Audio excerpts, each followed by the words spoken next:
గర్వపు మాటలు మాట్లాడుతున్నావా? దేవుడు గర్వము కలిగిన వారిని అణిచే శక్తిమంతుడు. చాలా జాగ్రత్త. నాశనానికి ముందు గర్వం నడుస్తుందని.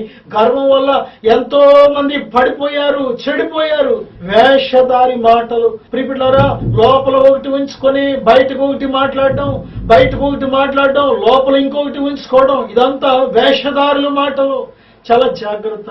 నీ మాటలు చాలా జాగ్రత్త. మంచి సామెత ఉంది కదా, నోరు మంచిదైతే ఊరు మంచిదవుద్దని. నీ నోరు మంచిదైతే నీ కుటుంబం మంచిదవుద్ది. నీ నోరు మంచిదైతే నీ ఆఫీసులో అందరూ మంచి వారిగా ఉండగలరు నీతో. నీ నోరు మంచిదైతే నీ చుట్టాలు, నీ బంధువులు, నీ ఇరుగు పొరుగు వారు అందరూ నీతో మంచిగా మెసలగలరు. ఒకవేళ నీ నోరు కాని మంచిది కాకపోతే, నీ చెయ్యి మంచిదే, నీ కన్ను మంచిదే, నీ కాలు మంచిదే, నీ క్రియలు అన్ని మంచివి, కానీ నీ నోటి చెడ్డతనాన్ని బట్టి, నీ నోరు నీ అదుపులో లేకపోవడాన్ని బట్టి నీ నోటి వల్ల కలిగే ఆ యొక్క నష్టం ఎంత అంటే ఎంత అంత కాదు. మన జీవితంలో నేర్చుకునే ఒక ఉన్నతమైన పాఠం ఏమిటంటే, దేవుని చిత్తానుసారమైన మాటలు మాట్లాడే వారిగా మనం ఉండాలి. మొట్టమొదటిగా నీ మాటలు దేవుని మాటలు దాటి వెళ్ళకూడదు. నీ మాటలు తక్కువగా ఉండాలి. దేవుని మాటలు ఉన్నతమైన మాటలు కనుక దేవుని మాటలు ధిక్కరించే మాటలుగా నీ మాటలు ఉండకూడదు. నీ మాటలు దేవుని మాటలు తృణీకరించే మాటలుగా ఉంటున్నాయా? దేవునిని దుఃఖపెట్టే మాటలుగా ఉంటున్నాయా? దేవునిని మహిమపరిచే మాటలుగా ఉంటున్నాయా? లేకపోతే దేవుని నామాన్ని అవమానపరిచే మాటలుగా ఉంటున్నాయా? నీవు ఏ మాట మాట్లాడినా ఆ మాట దేవుని మాటను జవదాటకూడదనే విషయం నీవు మర్చిపోవద్దు. ఒకవేళ మనుషుడు చెప్పిన మాటను జవదాటిన నీ మాట పర్లేదు. ఒకవేళ ఒక డాక్టర్ గారు ఎవరైనా ఈ వ్యక్తి బ్రతకడమ్మా, చనిపోతాడు అంటే నువ్వు వెంటనే అనొచ్చు, ఏమన్నా తెలుసా, ఎందుకు బ్రతకడు, డాక్టర్ అనడం ఏంటి, తప్పకుండా బ్రతుకుతాడు అని ఒకవేళ మనుషుడి మాటను ధిక్కరించవచ్చు. ఒకవేళ దేవుని మాటను కానీ, దేవుడు కూడా ఏమి చేయలేడు, దేవుడు కూడా ఈ విషయంలో ఏం చేయలేడు, దేవుడు కూడా అసమర్థుడని నువ్వు కానీ మాట్లాడినట్లయితే, ప్రియబిడ్డలారా చాలా జాగ్రత్త. నీ మాటలు తక్కువగా ఉండాలని దేవుడు చెబుతున్నాడు. దేవునిని నేను తక్కువ అంచనా వేశాను, బైబిల్ని కాల్చివేసి కృష్ణాలేసి దేవుడేంటి, దేవుడైతే నాతో మాట్లాడమను, ఎక్కడున్నాడు దేవుడు అన్నా. నేను చాలా మూర్ఖుడిగా గర్వాంధుడిగా ఉన్నాను. నేను ఆ విధంగా లెక్కలేని మాటలు మాట్లాడినప్పుడు నా మాటలు ఎంత ఇబ్బందులు పాలు చేసినాయో. మూర్ఖపు మాటలు నీ నోటికి రానియద్దు, కోపపు మాటలు నీ నోటికి రానియద్దు. చాలా సార్లు నీ మూర్ఖపు మాటలను బట్టి, గర్వాంధ మాటలను బట్టి, నీ యొక్క వేషధారణ మాటలను బట్టి మనుషులు సంతోషించచ్చేమో, ఒకవేళ నీ మనుషులకు ఉపయోగపడచ్చేమో, కానీ ఇటువంటి మాటలు మాట్లాడే వ్యక్తి అయితే దేవునికి ఎందుకు పనికిరావు. విస్తారమైన మాటలు మాట్లాడుతూ ఉంటాం, ఎందుకు పనికిరాని వ్యర్థమైన మాటలు మాట్లాడుతూ ఉంటాం. చాలా జాగ్రత్త. విస్తారమైన మాటల్లో దోషం ఉంటుంది. సహోదరుడా, ఓ ప్రియమైన తమ్ముడు, ఓ ప్రియమైన చెల్లి, నీతో ఎవరైనా విస్తారంగా ఫోన్లో కానీ పర్సనల్ గా కానీ వ్యక్తిగతంగా నీతో గంటలు తరబడి మాట్లాడుతున్నారు అంటే ఆ మాటల్లో ఏ ఉద్దేశంతో నువ్వు మాట్లాడుతున్నావు, ఎటువంటి చెడు ఉద్దేశం లేకుండానే అంత సమయం మాట్లాడే అవసరం ఉందంటావా? ఒకసారి ఆలోచన చెయ్యి. నువ్వు ఏ వ్యక్తితోనైనా సరే ఎక్కువ సమయం మాట్లాడుతున్నావు అంటే ఆ మాటలో తప్పకుండా దోషం ఉంటుందనే విషయం నువ్వు మర్చిపోవద్దు. మాట్లాడటం మంచిదే, అది నువ్వు ఎంతవరకు మాట్లాడాలి అంతవరకు మాట్లాడాలి. అంతకు మించి ఒకవేళ విస్తారముగా నువ్వు మాట్లాడినట్లయితే, లేకపోతే అధికమైన మాటలు నువ్వు మాట్లాడినట్లయితే, ఎందుకు పనికిరాని చెత్త మాటలు గంటల తరబడి నువ్వు మాట్లాడినట్లయితే తప్పకుండా నువ్వు శోధనలో పడే అవకాశం ఉంది. తప్పకుండా నీ మాటలు నిన్ను చిక్కుల్లో పెడతాయి. చాలా జాగ్రత్త సుమా. నీ మాటలు నిన్ను చిక్కుల్లో పెట్టక మునిపే, నీ మాటలు నేను ఇబ్బందులు పాలు చేయక మునిపే, నీ మాటలు నీకు నష్టాన్ని కష్టాన్ని తెచ్చి పెట్టక మునిపే నీ మాటలు మొట్టమొదటగా సరి చేసుకోవడానికి నువ్వు సిద్ధపడు. దేవుని ప్రియమైన బిడ్డలారా, ప్రభువైన యేసుక్రీస్తు ఎప్పుడైతే నీ జీవితంలోకి ప్రవేశిస్తారో, పరిశుద్ధాత్ముడు ఎప్పుడైతే నీ జీవితాన్ని స్వాధీనపరుచుకుంటారో, నీ మాటలు ఆయన స్వాధీనంలో ఉంటాయి. కనుక ఎంత మాత్రము నీవు నష్టాలు తెచ్చే మాటలు, కష్టాలు తెచ్చే మాటలు నీవు మాట్లాడలేవు. కీర్తన గ్రంథం 19వ అధ్యాయం 14వ వచనం చూసినట్లయితే, నీ మాటలు దేవుని దృష్టికి అంగీకారంగా ఉండాలి. నువ్వు మాట్లాడుతున్న మాటలు దేవుని దృష్టికి అంగీకారమేనా? నువ్వు మాట్లాడుతున్న మాటలు నువ్వు ఏ మనిషితో మాట్లాడినా సరే ఆ మాటలు దేవుని దృష్టికి అంగీకారంగా ఉంటున్నాయా లేవా? ఏనాడైనా ఆలోచన చేసావా? చిన్నపిల్లలు చూడండి, ఎవరైనా చుట్టాలు వచ్చారు అంటే వాళ్ళని చూసి మన పిల్లలు ఏవేవో మాట్లాడుతూ ఉంటారు. వాళ్ళ యొక్క ప్రవర్తనలో, వారి మాటలో గారం కానీ, వాళ్ళ యొక్క ప్రవర్తనలో, వారి మాటలో కొంచెం తేడా కనిపిస్తూ ఉంటుంది. వారంటే పిల్లలు, వారు మనం చెప్తే సరి చేసుకుంటారు, ఇంకా మన చేతిలో ఉన్నారు. కానీ ఎదిగిపోయిన నీవు, ఒక ఉన్నతమైన స్థితిలో ఉన్న నీవు, ఎన్నో బాధ్యతలు నిర్వర్తిస్తున్న నీవు, ఒక కుటుంబంలో ఒక భార్యగానో, ఒక భర్తగానో, ఒక తల్లిగానో, ఒక తండ్రిగానో దేవుడు నిన్ను బాధ్యతలతో నిన్ను నియమించినట్లయితే నీ మాటలు ఎలాగున్నాయి? నువ్వు చంటి పిల్లవు కాదు, నువ్వు చంటి పిల్లవాడివి కాదు కనుక నీ మాటలు ఎల్లప్పుడూ కూడా నీవు మాట్లాడుతున్న మాటలు దేవుని దృష్టికి అంగీకారంగా ఉన్నాయా లేదా అనేది నీవు ఎల్లప్పుడూ కూడా పరిశీలించుకుంటూ ఉండాలి. నీ యొక్క నోటిని కాపాడుకుంటూ ఉండాలి. కీర్తన గ్రంథం 34వ అధ్యాయం 13వ వచనంలో నాలుకను పెదాలని కాచుకోవాలని దేవుడు హెచ్చరిస్తున్నాడు. మనకు ఒక 2-3 గేదెలు ఉన్నాయంటే ఆ యొక్క గేదెలు జాగ్రత్తగా కాచుకుంటూ ఉంటాం. గొర్రెలు ఉన్నాయంటే గొర్రెలు కాచుకుంటూ ఉంటాం. కోడి పెట్టలు ఉన్నాయంటే కోడి పెట్టలు జాగ్రత్తగా ఇంటికి వచ్చినాయా లేదా, పొద్దున మేతకి వెళ్ళినాయా లేదా, నీళ్లు తాగినాయా లేదా, ఎన్ని విడిచిపెట్టి అన్ని వచ్చినాయా లేదా అని చూసుకుంటూ ఉంటాం. ఏదైనా పక్షులు పెంచుకుంటే పక్షుల గురించిన జాగ్రత్తగా కాచుకుంటూ ఉంటాం. మనం ఏది చేసినా సరే దాన్ని చాలా జాగ్రత్తగా కాచుకుంటూ ఉంటాం. దేవుని ప్రియమైన కుమారుడా, కుమార్తె, నీ నోటిని కాచుకుంటున్నావా? నీ నోటిని, నాలుకను కాచుకోమని దేవుడు చెబుతున్నాడు. నిజమే, ఈ ప్రపంచంలో నీవు ఆశీర్వాదకరంగా ఉండాలి అంటే, అనేకులకి దీవెనకరంగా ఉండాలి అంటే, నీ ద్వారా దేవుని నామం మహిమపరచబడాలి అంటే మొట్టమొదటిగా నీవు కాచుకోవాల్సింది ఏంటో తెలుసా? నీ నోటిని, నీ నాలుకను, నీ పెదాన్ని కాచుకోవాలి. నాలుక చాలా చిన్నదే, కానీ ఈ నాలుక ఎంత భయంకరమైనదంటే ఒక నిండు జీవితాన్ని నిలువున నాశనం చేయగలుగుతుంది. ఈ రోజుని కాపురాలు విడిపోతున్నాయంటే నాలుక ద్వారా వచ్చిన మాటలే.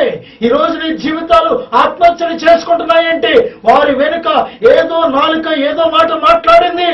ఒక జీవితం హత్యకు పాల్పడుతుందంటే, హత్య చేయడానికి పాల్పడుతుందంటే వాడిని రెచ్చగొట్టిన ఏదో ఒక మాట, ఏదో ఒక నాలుక వాడిని ప్రభావితం చేసింది. కుటుంబాలు ముక్కలైపోతున్నాయంటే ఏవో నాలుకలు, ఏవో పెదాలు వారి జీవితాల్లో దాడి చేసినాయి. దేవుని ప్రియమైన బిడ్డలారా, ఈ రోజు వరకు ఒకవేళ నీ కుటుంబంలో జరుగుతున్న దాడికి కారణము ఎవరో ఒకరి నాలుకని, ఎవరో ఒకరి పెదాలని నువ్వు గ్రహించలేదేమో. ఇది నీవు గ్రహించే సమయం. కుటుంబంలో భార్య భర్త మంచిదే, వారి మధ్య పిల్లలు మంచిదే, వారికి తల్లిదండ్రులు లేక అత్తమామలు మంచిదే, కానీ మూడవ వ్యక్తి ఈ భార్య భర్తల మధ్య ఒక స్త్రీయో, ఒక పురుషుడో, లేకపోతే ఒక బంధువు, ఒక స్నేహితుడో, ఎవడో ఒకడు దయ్యంగడు బయలుదేరుతాడు. వాడి నాలుక, వాడి పెదాలు, లేకపోతే వాడి యొక్క గొంతుక తెరిచిన సమాధి కంటే వాడి నాలుక కింద విష సర్పంతో వస్తాడు. వాడి మాటలను బట్టి ఆ కుటుంబం నిలువున నాశనం అయిపోతూ ఉంటుంది. చాలా జాగ్రత్త. ఎవరో ఎక్కడి నుంచి ఏదో దేశం నుంచి వచ్చి నాశనం చేయరు, కానీ నీ స్నేహితులని ఒకరిని నాశనం చేస్తూ ఉంటారు, నీ బంధువులని ఒకరిని నాశనం చేస్తూ ఉంటారు, నీవు నమ్ముకున్న నీ ప్రాణ స్నేహితులని ఒకడు నీకు తలపెడుతూ ఉంటాడు నాశనం. చాలా జాగ్రత్త. వాడి నుంచి, వాడి నాలుక నుంచి, వాడి పెదాల నుంచి, వాడి నోటి నుంచి ఎటువంటి నాశనకరమైన మాటలు వచ్చినా దేవుని మీద ఆధారపడడం నేర్చుకో. వారు చెప్పిన మోసపు మాటలను పడకుండా, వారు విత్తిన ఆ యొక్క విషపు విత్తనాలకు నువ్వు లోబడకుండా మొట్టమొదటిగా దేవుని మాటల దగ్గరికి వచ్చి, దేవ వారు ఎలా మాట్లాడారు నాయన, ఇది ఏమి చేయమంటావు, ఈ మాటలను ఎలా జయించాలి, నేను ఎటువంటి నిర్ణయం తీసుకోవాలి ప్రభువా అని దేవుని దగ్గర నువ్వు కనిపెట్టుకునే వ్యక్తిగానే ఉండాలి. ఈ యొక్క సమయంలో దేవుడు నీతో మాట్లాడిస్తున్నాడు. పరిశుద్ధాత్మ దేవుడు నీ యొక్క నాలుకను, పెదాల్ని, నీ యొక్క నోటిని కాచుకోమని దేవుడు మరీ నిన్ను హెచ్చరిస్తున్నాడు. నోటిని కాచుకోకపోతే ఎన్ని చిక్కులో తెలుసా? నోటిని కాచుకోకపోతే ఎన్ని గొడవలో తెలుసా? ఆపరేషన్ జరిగిన మనిషి నాకు అది కావాలి, ఇది కావాలని అడిగితే ఆ యొక్క తల్లిదండ్రులు కానీ, అత్తమామలు కానీ, పెద్దవారు ఏమంటూ ఉంటారంటే ఈ 4 రోజులు నోటిని కాచుకోవాలి అంటూ ఉంటారు. నోటిని కాచుకోవాలమ్మా అంటూ ఉంటారు. ఏమి కాచుకోవాలంటే ఆహార పదార్థాలు మరి తినకూడదని, పచ్చిమ కూరలే తినాలని వారిని హెచ్చరిస్తూ ఉంటారు. ఆపరేషన్ జరిగిన వ్యక్తికి తినకూడని వస్తువులు తింటే ఎంత నష్టము కలిగి చేస్తుందో, ఒక వ్యక్తి దేవుని యందు విశ్వాసం ఇచ్చిన వ్యక్తి కానీ, దేవుని నమ్మలేని వ్యక్తి అయినా సరే, దేవునికి నువ్వు దగ్గరగా ఉన్నా, దూరంగా ఉన్నా, నీ మాటలే మొట్టమొదటి నీ జీవితాన్ని నాశనం చేస్తున్న విషయం నీకు తెలుసుకోవాలి.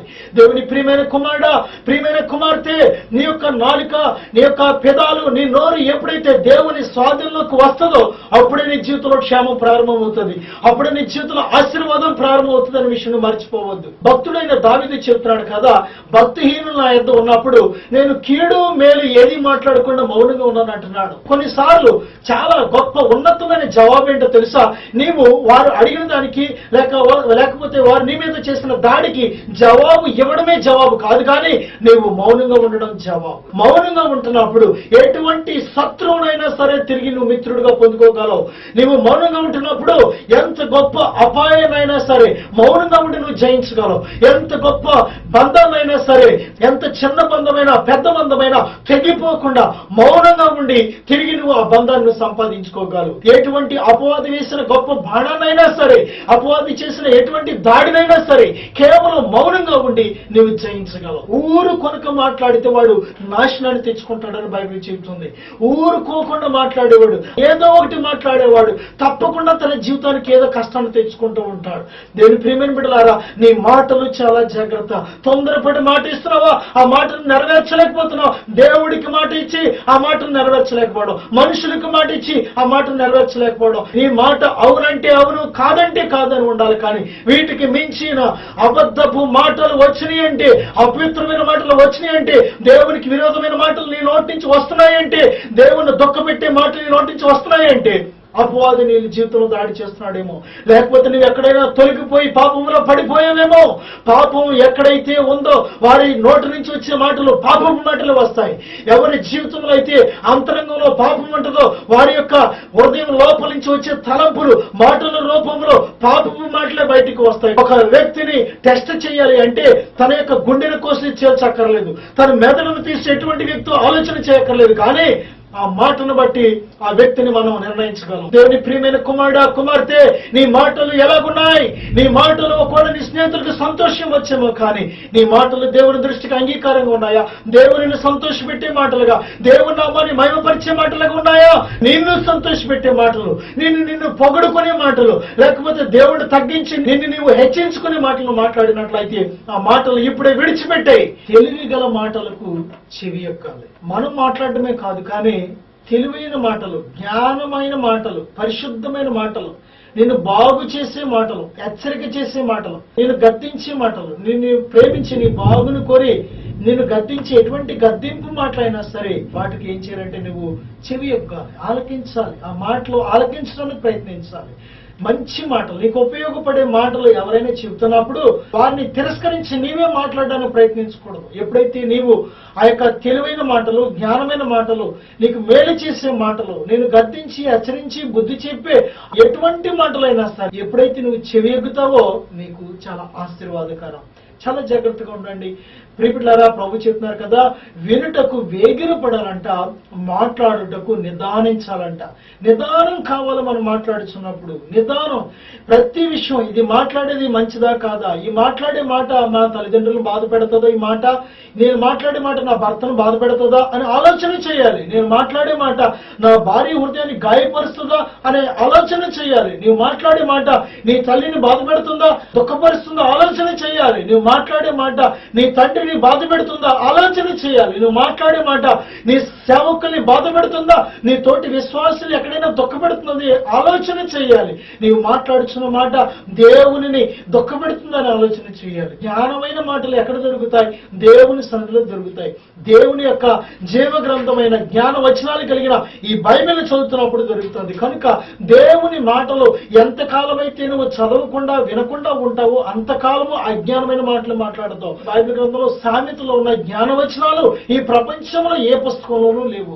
ప్రతి యవ్వనస్తుడికి కావలసిన గొప్ప గొప్ప మాటలు ఉన్నాయి. ఈ బైబిల్లో లాలన మాటలు అనే విషయం నాకు ఎక్కడ నేను వినలేదు. ఒక స్త్రీ, పాపము చేసే స్త్రీ అధికమైన లాలన మాటలు మాట్లాడుతుందని, నూనె కంటే నునుపైన మాటలు మాట్లాడుతుందనే విషయం నాకు తెలియదు. నేను ప్రేమించి ఆ మనుషులు మాట్లాడే మాటలు నాకు చాలా తీయగా ఉంటూ ఉండేవి, నాకు చాలా ఆకర్షణీయంగా ఉంటూ ఉండేవి, నా జీవితాన్ని బంధించేసినాయి. కానీ ఎప్పుడైతే యేసుక్రీస్తు ప్రభు మాటలు ఎప్పుడైతే బైబిల్ గ్రంథంలో నేను చదివానో, ఆ యేసు ప్రభు మాటలు ఎప్పుడైతే నేను ఆలకించానో, అయ్యో ఇప్పటి వరకు నేను మోసపు మాటలో పడ్డానే, అయ్యో నేను వివాహం కాకమునిపే, అయ్యో ఇంత చిన్న జీవితంలోనే ఈ ఇంటర్మీడియట్ చదివే టైంలోనే నేను ఎంత మోసంలో పడిపోయాననే అనే విషయం నాకు తెలిసింది. వెంటనే ఆ మాటలు నా జీవితాన్ని కట్టిన మాటలు ఏమిటో తెలుసా? జ్ఞానమైన మాటలు, యేసుక్రీస్తు ప్రభు చెప్పిన మాటలు. నీ జీవితం కట్టబడాలని ఆశపడినట్లయితే, నీ జీవితంలో నీకు మేలు కలగాలని ఆశపడినట్లయితే, నీ జీవితంలో విడుదల కలగాలని ఆశపడినట్లయితే యేసుక్రీస్తు మాటలు వినడానికి వేగిరపడు. దేవుని మందిరంలో 1 గంట గడిపితే ఆ యొక్క 1 గంట 1000 దినాలు నిన్ను క్షేమాన్ని దయచేసే మాటలను ఆలకించగలుగుతావు. 1 గంట గడపడానికి ఎన్ని సాకులు చెబుతూ ఉంటామో